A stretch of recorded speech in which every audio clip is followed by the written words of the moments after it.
Hello friends, welcome to Physics Universe. Now today our topic is Standard 12 Chapter 1 1.14 Gauss Law. Now Gauss law, that law is basic information, that law is gives basic information about electric flux. So by Gauss law, how can we derive electric flux, that we have to study today.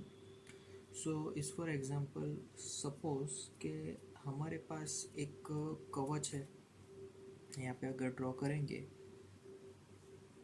तो यहाँ हमारे पास एक circular कवच है। Clear. अब उसके जो origin है, उसका जो सेंटर है, उस पर हम लोग एक चार्ज पुट किया, दैट इज स्मॉल क्यू। अब ये जो चार्ज है वो तुरंत क्या काम करेगा, तो कि इलेक्ट्रिक फील्ड प्रोड्यूस करेगा। पॉजिटिव चार्ज है इसलिए electric field outward direction. Clear. So electric field suppose के यहाँ पे बात करेंगे तो इट इज़ आउटवर्ड डायरेक्शन। ऐसे तो सभी जगह पे आउटवर्ड डायरेक्शन है, बट यहाँ पे सिर्फ एक जगह का यहाँ पे मैंने ड्रॉ किया। क्लियर। अब यहाँ पर अगर हम लोग यहाँ पे स्मॉल एलिमेंट की बात करेंगे, सिर्फ इतना पोर्शन, तो यहाँ पर ये एक कवच है। कवच का यहाँ पर जो एरिया बनेगा वो भी थोड़ा सिलेंड्रल होगा, मतलब कि सर्कुलर होगा। अब ये जो सर्कुलर पोर्शन है उसका एरिया और उसका area vector is perpendicular to that plane, तो उसका एरिया वेक्टर डेल्टा एस बन जाएगा। और क्यू का जो भी इलेक्ट्रिक फील्ड प्रोड्यूस हुआ दैट इज वेक्टर वी। अब यहाँ पे दोनों एक ही डायरेक्शन में, तो I can write electric flux for this small portion, that is phi is equal to vector E dot vector delta S. Clear. अब यहाँ पे जो इलेक्ट्रिक फील्ड है, तो इलेक्ट्रिक फील्ड की फॉर्मूला हमें पहले से पता है कि electric field formula, what is electric field formula, k q upon distance square. Distance मतलब कि इस एग्जांपल में रेडियस आ जाएगा from source to this point, तो that distance is k q upon r square into delta S. Clear. So this is vector quantity, I have to write delta s, and again kq upon r square vector quantity is r hat. Both r hat and delta vector s are in same direction. Okay, if they are in same direction, here dot product same direction means cos theta, so I can write kq upon r square. R hat is unit vector, no need to write it. Cos 0 means 1, so our equation becomes kq upon r square delta s. Again, if I write k formula here, then q upon 4 pi epsilon 0 into r square into delta s. So equation will be like this. Clear. So this is the equation for electric flux. अब हमने यहाँ पे जो भी discuss किया, ये तो बात हुई सिर्फ स्मॉल एलिमेंट की। मुझे तो पूरे ऑब्जेक्ट के लिए फाइंड करना है। अब पूरा ऑब्जेक्ट है, उसका अगर हम लोग एरिया की बात करेंगे तो पूरे ऑब्जेक्ट की area, let us we take it as S. Clear. तो पूरा ऑब्जेक्ट है, यहाँ पे स्मॉल एरिया था, ये स्मॉल एरिया है, तो we get small electric flux, here also small electric flux, here also delta phi. So total electric flux phi is equal to sigma delta phi पूरे ऑब्जेक्ट के कारण, तो is equal to sigma Q upon 4 pi epsilon 0 R square into delta S. अब यहाँ पर ये जितनी भी इतनी क्वांटिटी है वो सब फिक्स वैल्यू है, सिर्फ डेल्टा एस ही है जो सारी जगह का सम हो जाएगा। तो summation of delta S will be q upon 4 pi epsilon 0 into r square into s. S is the area of this circular जो कि कवच हमने लिया उसका area. Clear. Okay, now what is s formula, तो s फॉर्मूला, तो area of this shell. Area of shell is 4 pi r square. Put it in this equation. So phi is equal to q upon 4 pi epsilon 0 into r square into 4 pi r square. 4 pi gets cancelled, r square cancel. So equation now have only q upon epsilon 0. सो ये एक shell के बारे में हमने discuss किया electric flux. तो यहाँ से हमें पता चलता है कि हमारी जो सरफेस पे जितने भी चार्ज है उससे ही हम लोग इलेक्ट्रिक फ्लक्स का काउंटिंग करते हैं. यहाँ पे सपोज के क्यू चार्ज है तो यहाँ पे फॉर्मूला में क्यू अपॉन एप्सिलॉन 0 आया. माइनस क्यू होता है तो यहाँ पे माइनस क्यू अपॉन एप्सिलॉन 0. तो यहाँ पर अगर इसका जनरल फॉर्म लिखेंगे तो इक्वेशन को जनरलाइज करके हमारा जो इक्वेशन बनेगा that is sigma Q upon epsilon 0. मतलब कि हमारे सरफेस के अंदर जितने भी चार्जेस हो गए उन सभी चार्जेस का sum upon epsilon 0 that gives us electric flux. Clear? So this is about the shell. तो यहाँ पे जो लेफ्ट हैंड साइड है ये phi gives about the idea of electric field as well as area, but right hand side gives the idea about the how many charges are there in that surface. clear?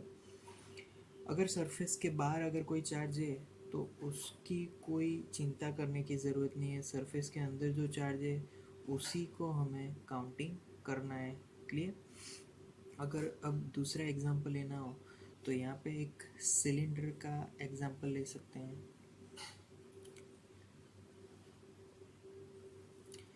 तो cylinder में actually 3 portions होते हैं. Suppose के cylinder को हम external electric field के अंदर अगर हमने ऐसे फिक्स कर दिया तो electric field is now in the direction of x direction. Clear? So अगर एक्स डायरेक्शन में इलेक्ट्रिक फील्ड है तो हमारा जो सिलेंडर है उस पर कितना इलेक्ट्रिक फ्लक्स है उसकी वैल्यू हमें यहाँ पे फाइंड करनी है. क्लियर? अब जो ये सिलेंडर है उसके 3 पार्ट है. एक तो लेफ्ट हैंड साइड, ये बीच वाला सिलेंडर और राइट हैंड साइड. क्लियर? अब जो राइट हैंड साइड है उसके अगर हम एरिया वेक्टर की बात करें that is perpendicular to that plane. So this is our we can say delta S1. Similar left hand side उसके एरिया वेक्टर की बात करें तो वो लेफ्ट हैंड साइड होगा डेल्टा S2. ये एक्चुअली यहाँ पे सिमेट्री बन रही है क्योंकि सपोज कि मिड पॉइंट है तो लेफ्ट हैंड साइड वाला area vector left hand side होगा, right hand side area vector right hand side. But both have same value of area क्योंकि सिलेंडर है दोनों जगह पे सेम वैल्यू रखी है हमने. बट यहाँ पे डायरेक्शन के कारण दोनों चेंज हो गई, दोनों ऑपोजिट है. नाउ फ्लक्स की अगर बात करेंगे तो टोटल फ्लक्स 3 पार्ट में डिस्ट्रीब्यूट होगा. Total flux phi is equal to phi 1 right hand side, then phi 2 left hand side and then third one is phi 3. वो ये जो बीच का सिलिंड्रिकल पोर्शन है उसके लिए.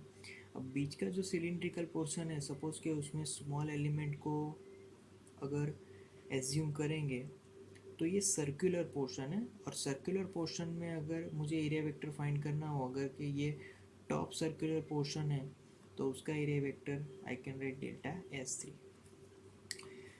Now we can see that from the drawing delta S3 and electric field both are perpendicular to each other. ऐसा सभी बीच portion में जितने भी स्मॉल एलिमेंट लेंगे सभी में electric field is always perpendicular to that small element. So ये जो पोर्शन है उसमें जितना भी इलेक्ट्रिक फ्लक्स मिलेगा अगर उसकी बात करेंगे तो phi 3 is equal to vector E dot delta S3, but always they are perpendicular to each other, so equation becomes E delta S3 cos 90 degree. cos 90 degree means 0. So phi 3 की तो कोई बात ही नहीं है, वो टर्म तो remove हो गया. अब बात रही ये दोनों left hand side and right hand side की. तो यहाँ पर पहले हम लोग इसको फाइंड कर देते हैं. तो phi 1 is equal to vector E dot vector delta S1. So E delta S, okay, electric field delta S1 both are in same direction. So cos 0 means E delta S. Cos 0 value is 1. So phi 1 is equal to E delta S. Similarly now phi 2 is equal to vector E dot vector delta S2 is equal to, now both are opposite direction. यहाँ पे आ जाएगा E delta S2 value is delta S cos 180 degree minus, so minus E delta S. So phi 2 will be minus E delta S. Now put phi 2 and phi 1 in this equation. So phi is equal to E delta S minus E delta S. So flux will be 0. So overall at the end flux will be 0 at for cylindrical shape object. Clear? So यहाँ पे cylinder एक closed surface है, तो closed surface के बाहर से electric field यहाँ पे एग्जर्ट हुआ था, तो उसके कारण जो फ्लक्स मिला है दैट विल बी 0. अगर उसके यहाँ पे सिलेंडर के अंदर कोई चार्जेस होते तो उसके कारण हमें कुछ फ्लक्स मिलता. तो यहाँ पे ये ध्यान रखना है कि हम जो भी शेप लेते हैं वो गॉसियन सरफेस कहलाता है, और गॉसियन सरफेस के अंदर अगर कोई चार्ज होगा तो इलेक्ट्रिक फ्लक्स हमें ज़रूर मिलेगा. तो that charge would be extra charge.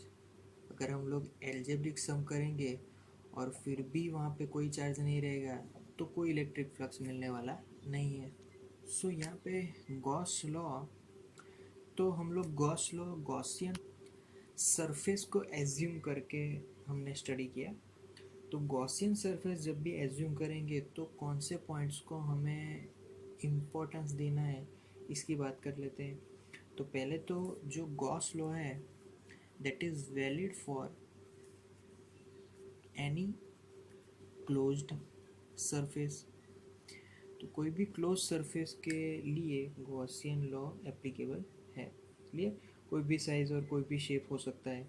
Clear? अब second point that is the, जो लेफ्ट हैंड साइड टर्म है वो अगर phi is equal to sigma Q upon epsilon 0. तो what is sigma Q means? Sigma Q means कि हमारे जो Gaussian surface के अंदर जितने भी चार्जेस है उन सभी चार्जेस का एल्जेब्रिक सम करके हमें इलेक्ट्रिक फ्लक्स फाइंड करना है. दैट मीन्स कि सरफेस के अंदर जितने भी चार्ज है they all are important for the electric flux. Clear? Now third one is, again from this equation we know that left side, if we talk about left side equation is E delta S and right hand side equation is sigma q upon epsilon 0. So left side equation denotes that E delta S means total electric field, either it will from outside or inside, but right hand side sigma q term denotes that कि charges are taken for importance only in inside. तो right hand side के लिए हम कभी भी outside जो charges है उसके बारे में कोई वरी नहीं करेंगे, बट लेफ्ट हैंड साइड जो इलेक्ट्रिक फील्ड है उस पे इनसाइड वाले चार्ज और आउटसाइड वाले चार्ज दोनों अफेक्ट करते हैं. Clear? Now fourth one is, Gaussian surface जब कभी भी हम लोग एज्यूम करेंगे तो they are only applicable for continuous charge distribution. क्योंकि कंटिन्यूअस चार्ज डिस्ट्रीब्यूशन होगा तभी हम लोग गॉस लॉ एप्लीकेबल करेंगे और तभी हम लोग इलेक्ट्रिक फ्लक्स फाइंड करेंगे। बट सपोज के डिस्क्रीट चार्ज डिस्ट्रीब्यूशन होगा तो उसमें कॉम्प्लेक्सिटी बढ़ जाएगी, तब हमें थोड़ा प्रॉब्लमेटिक लग सकता है। Then fifth topic is Gauss law is easy for the symmetry objects। Symmetrical object means इस फॉर एग्जांपल यहाँ पे हमने ये सर सिलिंड्रिकल एक ऑब्जेक्ट लिया था। सिलिंड्रिकल में लेफ्ट हैंड साइड जितना पोर्शन वही पोर्शन राइट हैंड साइड, मतलब यहाँ पे सिमेट्री है लेफ्ट हैंड और राइट हैंड साइड की। तो सिमेट्रिकल ऑब्जेक्ट के लिए गॉस लॉ ज़्यादा बेनिफिशियल रहेगा। Clear. And now sixth point. तो सिक्स्थ पॉइंट में Gauss law is based on inverse square dependence on distance contain in Coulomb's law. Means if हमारा जो कूलम्स लॉ तो हम लोग जानते ही है, मतलब कि Gauss law we can write Gauss law is depend on Coulomb's law. अब कूलम लॉ क्या है, तो it is inverse square law. अगर इनवर्स स्क्वायर लॉ का कोई भी वायोलेशन होगा तो गॉस लॉ एप्लीकेबल नहीं हो सकता। Clear. Okay, today that's all for now.